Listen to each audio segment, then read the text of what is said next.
오늘도 참 좋은 날입니다. 성스러운 주일 아침, 특별히 명절 연휴 기간입니다. 오늘도 주님 앞에 하나 예배하는 사랑 귀한 교우 여러분들에게 주님의 크신 은혜와 은총과 축복이 함께하기를 소원합니다. 우리 한번 옆 사람 한번 인사하십시다. 같이 예배드리 반갑습니다. 옆에 분하고 뒤에 분하고. 저 뒤에 우리 드디어 용주가 전역을 했습니다. 건강한 모습으로 앞으로 주님과 동행하는 축복이 넘치기를 소원합니다. 네. 우리 건강하게 제대한 우리 용주를 한 박수 한번 드려요. 너무 감사해요.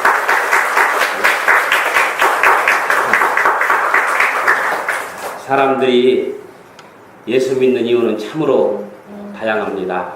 어떤 분들은 마음의 평안을 얻기 위해서 예수를 믿기도 하고, 또 어떤 분들은 내세에 대한 불안 때문에 예수를 믿기도 합니다. 또 어떤 분들은 외로워서, 또 어떤 분들은 두려움 때문에, 또 어떤 분들은 육신의 질병을 치료받기 위해서, 문제 해결받기 위해서, 또 마음의 수양을 쌓기 위해서 다양한 이유를 가지고 예수를 믿습니다. 여러분들은 어떤 이유로 예수를 믿으셨습니까? 그리고 지금은 어떤 이유로 예수님을 믿고 계십니까? 예수 믿고 복 받으려고? 잘 살아보려고? 아니면 문제 해결을 받고 육신의 질병 치료받기 위해서? 아니면 예수 믿고 죄사함 받고 구원받고 천국 가려고? 네. 어떤 이유든 좋습니다. 다 그렇게 되기를 예수님의 이름으로 축복합니다. 그러나 우리가 분명히 알아야 할 것이 하나 있습니다. 예수 믿는 분명한 이유와 그리고 믿는 사람으로서 어떻게 살아야 하는지를 우리는 분명히 깨달아야 되고 아셔야 됩니다. 요한복음 10장 10절에 예수님이 이 땅에 오신 이유를 소개합니다. 요한복음 10장 10절에 도적이 오는 것은 도적질하고 죽이고 멸망시킨 것뿐이요 내가 온 것은 양으로 생명을 얻게 하고 더 풍성히 얻게 하려는 것이니라. 할렐루야. 한마디로 말씀드리면 우리 영혼이 잘되기 위해서 예수님이 이 땅에 오셨고, 우리 영혼이 잘되기 위해서 예수님이 고난을 받으셨고, 우리 영혼이 잘되기 위해서 예수님이 십자가에 죽으셨고, 우리 영혼이 잘되기 위해서 예수님이 부활하셨다.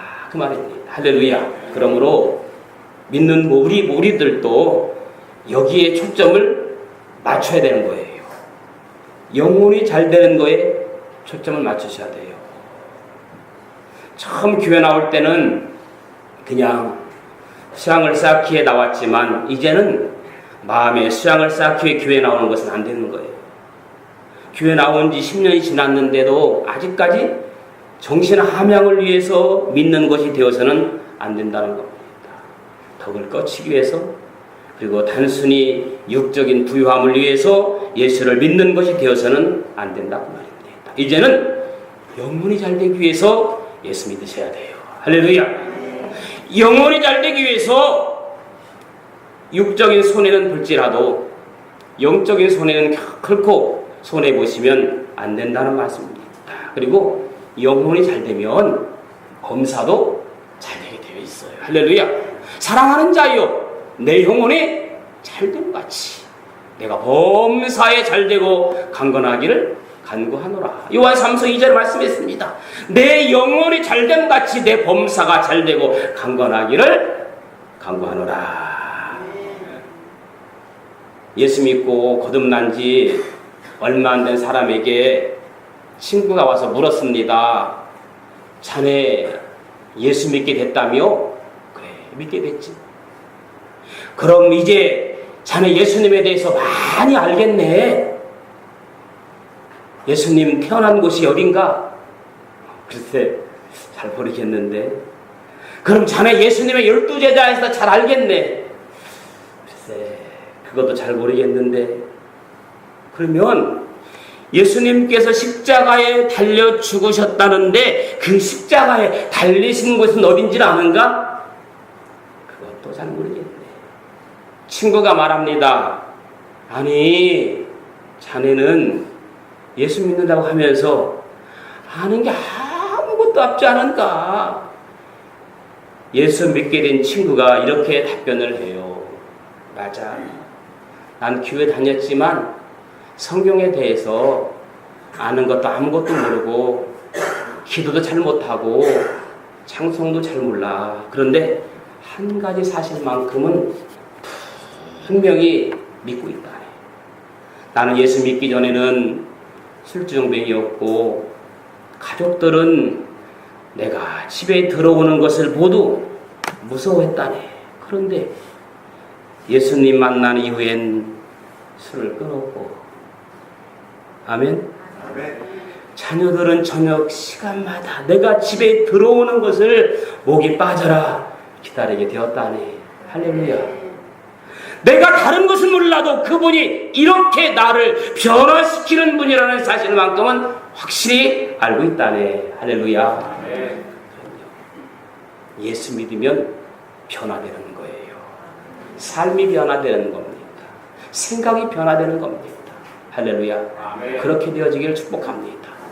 부정적이었던 생각이 긍정적이었던 생각으로, 늘 불평불만 원망했던 생각이 감사의 생각으로 바꿔지는 것이 변하고 예수 믿는 삶의 증거입니다. 우리는 예수님에 대해서 설령 객관적인 사실은 잘 모른다 할지라도 그분이 나를 어떻게 변화시켰고 또 그분이 어떻게 나를 변화시켜가고 계시는 분인지 그것만큼은 확실히 알아야 되는 겁니다. 저는 오늘 이 자리에 참석한 모든 하나님의 자녀들이 변화에 대한 놀라운 고백의 삶의 현장에서 나타나기를 주님의 이름으로 축복합니다. 이제는 적어도 우리의 신앙이 주일은 어떤 어려운 상황 속에서라도 지켜보려고 발버둥 치는 성숙한 신앙이 되었으면 좋겠어요. 아멘? 그런 신앙, 정말 주일 지켜보려고 발버둥 치는 그런 신앙. 우리가 참 믿음으로 산다는 것 쉬운 일 아닙니다. 어렵습니다. 특별히 오늘 같은 날, 추석 명절 전날 교회 나와서 함께 예배드리는 여러분들 보니까 너무 행복합니다. 이렇게 딱 보니까 저분 안 나올 줄 알았는데 나오셨네, 그런 얼굴도 있고요. 저분은 나올 줄 알았는데 저분이 안 보이네, 그런 얼굴들도 있어요. 명절 연휴 기간 함께 예배드릴 수 있어서 너무 행복합니다. 우리 한번 옆 사람하고 인사합시다. 명절 연휴 기간에 함께 예배드릴 수 있어서 너무너무 행복해요. 그리고 이렇게 됐어요. 됐어요. 명절 연휴 기간에 갈 데 없으면 저랑 점심 함께 합시다. 요즘은 참 먹을 것들이 너무나 풍부하고 넘쳐나잖아요. 시장마다, 마트마다 과일, 복숭아, 포도, 배, 온갖 과일이 풍년입니다. 여러분, 내가 먹고 싶은 거 그 정도로 먹을 수 있잖아요. 내가 사과 사 먹고 싶은데 형편한테 사 먹기보다 그런 정도는 아니잖아요. 저 어렸을 때만 해도 명절이나 되어야 정말 신발 한 컬레라도 얻어 신었고 맛있는 떡이나 과일을 주셨습니다. 어떤 분이 저에게 카톡을 하나 보냈는데요. 시가 있는 아침이라는 짤막한 시를 보내주셨습니다. 제가 이걸 보고요, 참 웃어넘기기도 했고 그렇구나 생각이 들었습니다. 시가 있는 아침, 3학년 박성우, 이렇게 돼 있더라고요. 내용을 읽어보니까 이 박성우라는 분이 제 연배쯤 아니면 저보다 조금 위에 연배가 되는 것 같아요. 아마도 이분이 초등학교 3학년 때 쓴 글이 아닌가 싶습니다. 한번 들어보세요. 미숫가루를 실컷 먹고 싶었다. 옆 부엌 천장에서 미숫가루 통 훔쳐다가 동네 우물에 부었다. 거기에 사카린이랑 슈가도 몽땅 털어넣었다. 두레박을 들었다 놓았다 들었다 놓았다 하며 미숫가루를 저었다. 뺨따기를 처음으로 맞았다. 이런 글이더라고요. 이 글을 읽으면서 문득 저 어렸을 때 생각이 났습니다. 정말 초가 오두막집에서 살았을 때였습니다. 그것도 지금 생각해보니까 내 집이 아니고 새빵살이 했던 것 같습니다. 지금까지 물어보진 않았어요. 우리 어머니, 저 장암동 사태가 살을 때 그 집 새 살은 거죠? 맞았던 것 같아요. 지금 생각해보니까 새 살았던 것 같아요. 그때 엄마, 아빠, 저, 그리고 바로 밑에 동네 넷이 살았을 때입니다. 그때는 정말 사카린, 뉴스가도 귀할 때였습니다. 아마 요즘 젊은 아이들에게 사카린, 뉴스가가 뭔지 모를 겁니다. 아니, 모른다잖아요. 그것이 먹고 싶어서 주인집 찬장을 몰래 열고 뉴스가 봉지를 꺼내 먹었습니다. 동생이 막 달라고 해도 먹을 것이 귀해서인지 아니면 혼자 먹고 싶은 욕심 때문인지는 몰라도 아무튼 동생도 안 주고 혼자 다 먹었습니다. 그랬더니 동생이 자기 안 주고 혼자 먹었다고 주인 아줌마한테 고자질했습니다. 그래서 주인 아줌마한테 엄청 혼난 적이 있습니다. 다행히 솔직히 지금 고백이지만 뺨은 안 맞고 엉덩이 손으로 툭툭 얻어맞았던 기억이 납니다. 지금도 가끔 가족들 보이면 어렸을 때 옛날 이야기 하면서 웃기는 합니다. 넌 그거 안 줬다고 치사하게 주인에게 고자질하냐? 동생이 가끔 얘기합니다. 그럼 동생은 저에게 이야기합니다. 형 치사하게 그것도 안 줬냐고 이야기합니다. 지금 같으면 얼마든지 그냥 푸대로 사줄 수도 있습니다. 50년이 지난 지금까지도 제가 잘못했는지 동생이 더 잘못했는지는 정확히 모르겠습니다. 지금은 너무나 먹을 것도 풍성하고 참 좋은 시대에 살고 있습니다. 먹을 것이 너무나 많아서 냉장고에서 썩어가는 과일도 많이 있을 겁니다. 혹시 그런 과일이 있다면 썩어버리기 전에 미리미리 함께 나누는 그런 아름답고 훈훈한 명절이 되었으면 좋겠습니다. 부침개 많이 부치신 분들은 명절 가지 못하신 분들 전화해서 식구들에게도 나누어주고 또 저도 좀 불러주시면 같이 모여서 얼마나 좋을 것 같습니다.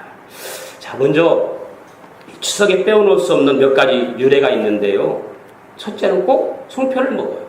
송편을 만들고 먹어요. 그리고 송편에 꼭 그 솔잎을 깝니다.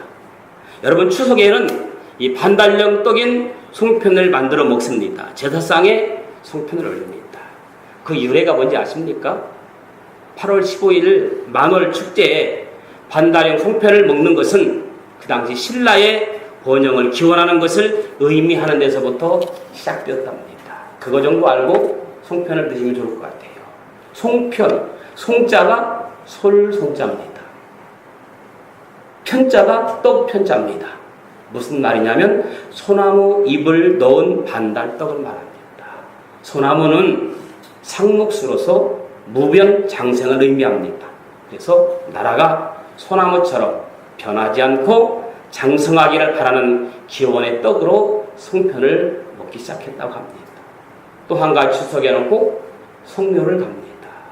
성묘란 말 그대로 묘를 살핀다는 뜻인데 도교 사상에서 유래가 되었다고 합니다. 무덤에 거주하는 조상을 공경한다는 차원의 음식 중에 좋은 것을 선별해서 묘 앞에 차려놓고 감사를 표하는 것이라고 합니다. 그리고 그때는 꼭 성묘 가기 전에 벌초를 합니다. 무덤을 깨끗하도록 정리합니다. 그래서 무덤의 잡초가 무성한 무덤은 자녀가 불효이거나 없거나 망손을 나타내기 때문에 벌초를 했다는 그러한 이야기가 있습니다. 또 한 가지는 차례를 지냅니다. 차례는 제사입니다.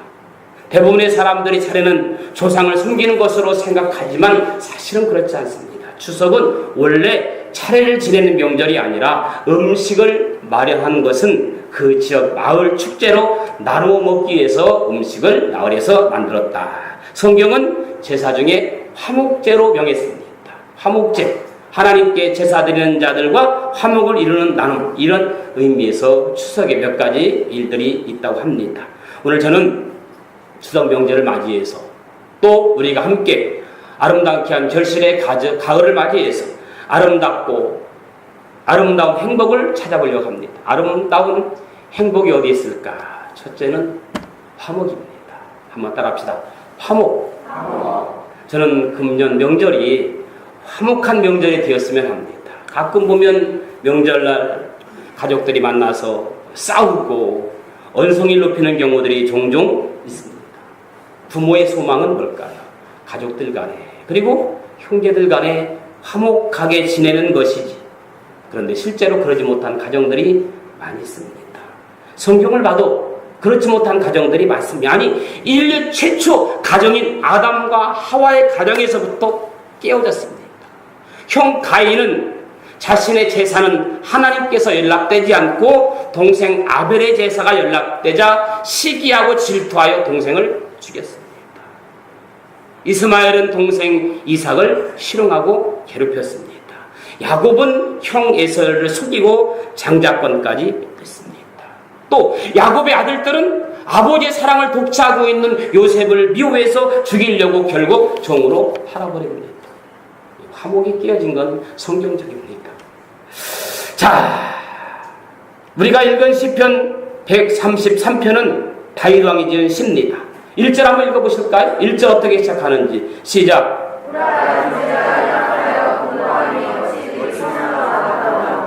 아멘. 형제가 연합하여 동거함이 어찌 그리 선하고 아름다운고.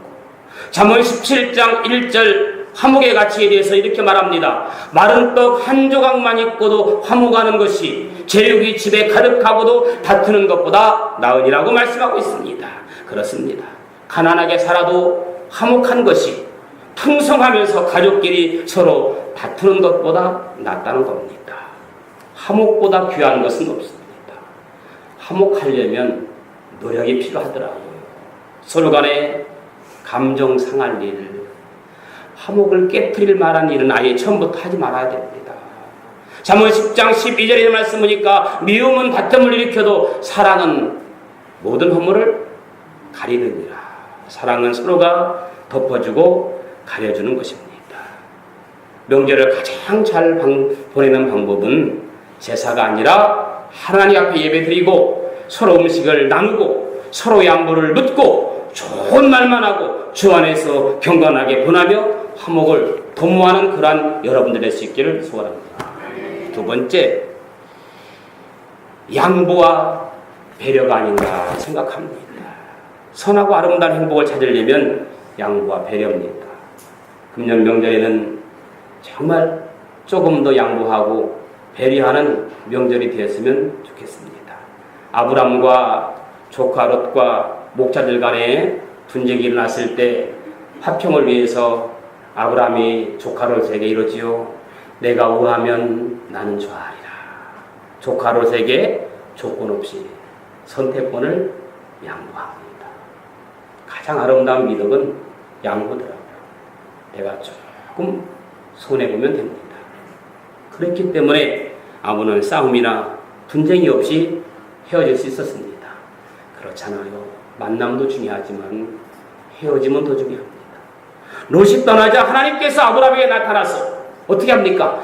양보한 아브람에게 너는 눈을 들어 너 있는 곳에서 북쪽과 남쪽 그리고 동쪽과 서쪽 바라보이는 모든 땅을 너와 내 자손에게 주리라. 할렐루야. 양보했더니 베풀었더니 더 많은 갑절의 축복을 아브라함에 준 것을 성경을 통해서 우리가 알 수 있습니다. 어느 동네에 크기는 작지만 온갖 생필품을 팔고 있는 마트가 있습니다. 그 마트 분유 판매대 앞에서 갓난아이를 업고 있는 젊은 엄마가 분유를 잡고 있었습니다. 남루해 보이는 엄마는 10,000원짜리 한 장을 꼭 쥐고 있었는데 진열된 분유들은 너무 비싸서 10,000원으로는 살 수가 없는 거예요. 마트 사장이 분유 판매대를 지나가다가 그 엄마를 봤습니다. 처음에는 뭔가 수상해 보였는데 아무래도 분유를 사려는데 돈이 모자란 것처럼 이 마트 주인이 느꼈습니다. 그래서 어떻게 할까 고민하고 있었습니다. 아무리 딱한 사정이라 해도 정찰제로 물건을 파는 마트에서 그냥 상품을 공짜로 줄 수 있는 것도 아니고 혹시나 또 공짜로 주었다가 자존심 상할 수도 있고 할인해 주었다가 자존심 상할 수도 있고 이 마트 주인이 어떻게 할까 고민을 하다가 고민하던 사장이 이런 아이디어를 냅니다. 어떤 아이디어를 했을까요? 지명한 집사님. 잘 모르시고 권지선이 아시겠어요? 네? 어떻게 했다고?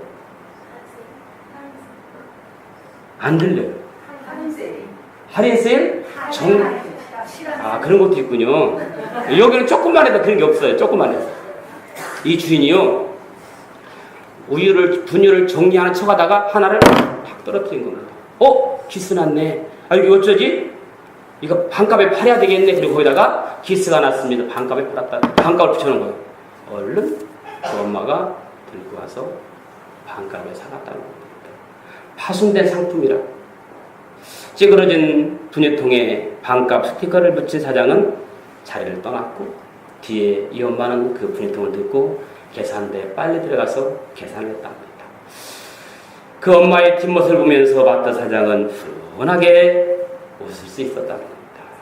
여러분, 진정한 부자는 재산이 많이 있는 사람이 아니라 다른 사람을 배려하고 나누어주면서 느꼈던 행복을 많이 가지고 있는 사람입니다. 베푸는 거. 며칠 전에 권 집사님이 카페 목사님들이 오셨는데 이런 얘기를 해요. 나이 들수록 주머니는 열고 입을 닫아야 사랑받는다고. 가만히 듣고 보니까 맞더라고요. 그죠? 근데 대부분 나이 들수록 뭐가 많아요? 말만 많고 주머니는 닫잖아요.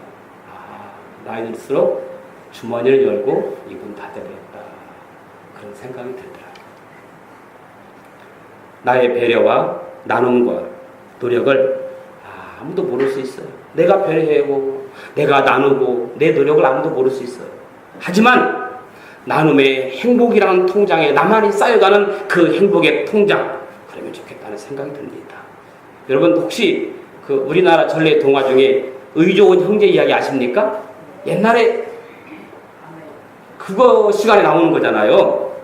추수한 볕단을 형제가 서로 이게 막 날라지다가 딱 만나게 되는 이야기. 이게요, 우리 1956년부터 2000년까지 초등학교 교과서에 수록되어 있어서 실제 이야기입니다. 충남 예산에서 있었던 일이랍니다. 요즘은 교과서에 기록되지 않는데. 그래요. 믿음의 사람은 현실도 중요하지만 앞으로 펼쳐질 하나님 나라를 믿음으로 보기 때문에 사소한 이익에 연연하지 않고 양보하고 배려할 수 있기를 축복합니다. 마지막으로 선한 아름다운 행복을 찾으려면 감사합니다. 한번 따라합시다. 감사. 추석은 우리나라 고유의 감사절입니다. 우리 민족이 하나님 알지 못했을 때는 그것이 모두가 조상의 공로로 알고 제사드렸습니다. 그러나 이 땅에 복음이 들어와서 생사화복을 주관하시는 분이 하나님인 것을 알았기 때문에, 우상 숭배가 잘못인 것을 알았기 때문에 이제 우리는 하나님께 감사하고 예배하는 겁니다.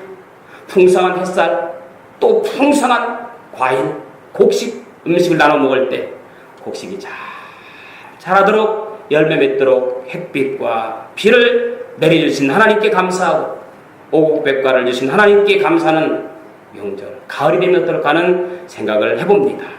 그리고 추석 감사절을 맞아서 한 해 동안 범사의 은혜를 베풀어 주신 하나님을 기억하고 감사의 마음을 새롭게 했으면 좋겠습니다. 범사에 감사하려면 먼저 주어진 은혜를 깨달을 수 있습니다. 이런 감사의 글이 있습니다. 한번 들어보세요. 지금 당신은 병들어 있습니까? 그렇다면 하나님께 감사하십시오.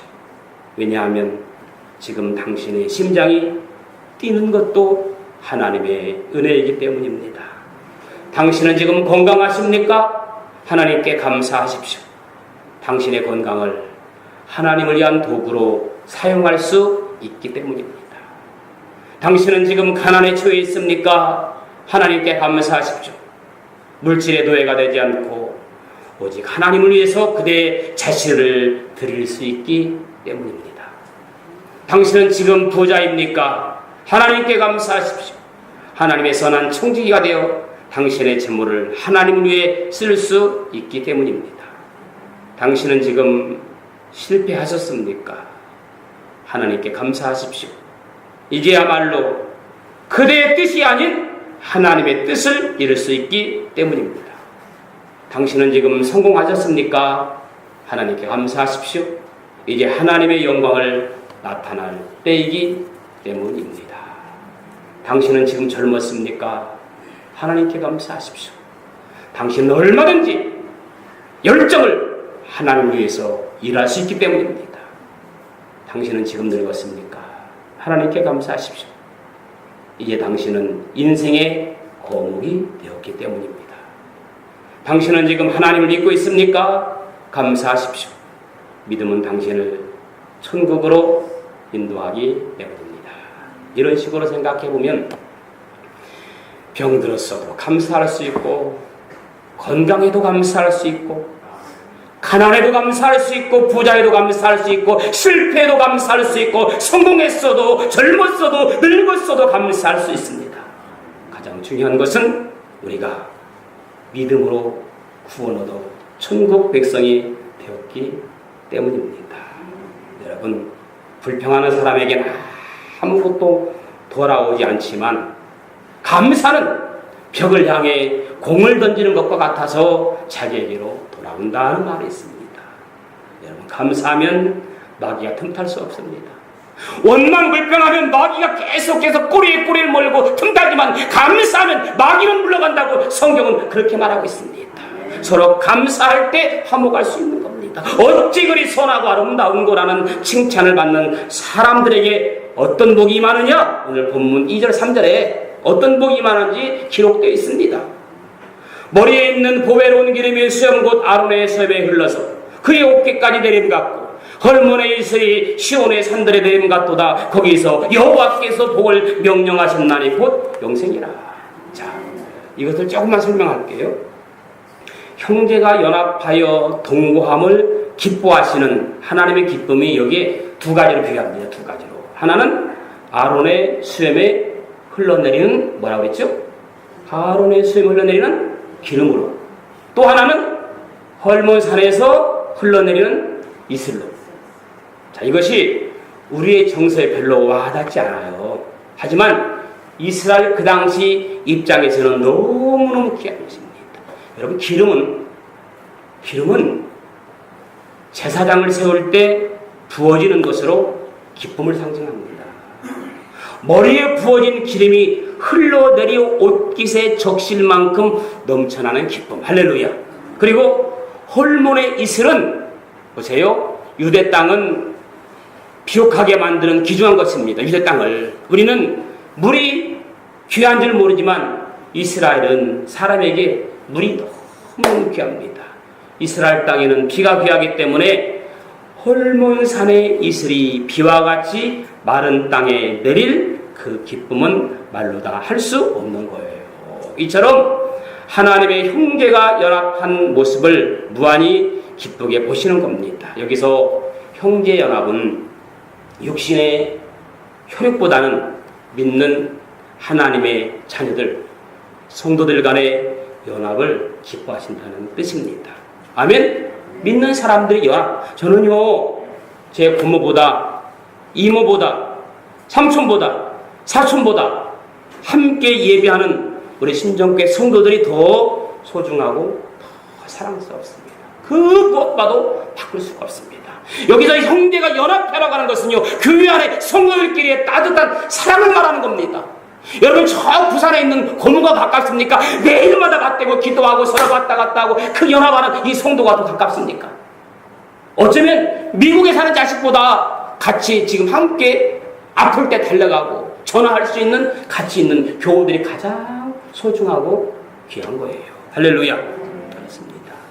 영생의 복은 하나님께서 우리에게 줄 수 있는 가장 큰 복입니다.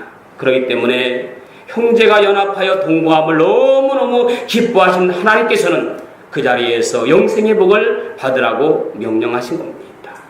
우리 모두 시편 133편의 노래를 우리의 노래로 삼고 날마다 하나님 나라를 향해 나아갑시다. 아멘. 아름다운 행복을 찾아서 함께 할 수 있는 귀한 연우가 될 수 있기를 주님의 이름으로 소원합니다. 아멘. 좋으신 아버지 하나님, 은혜를 감사합니다.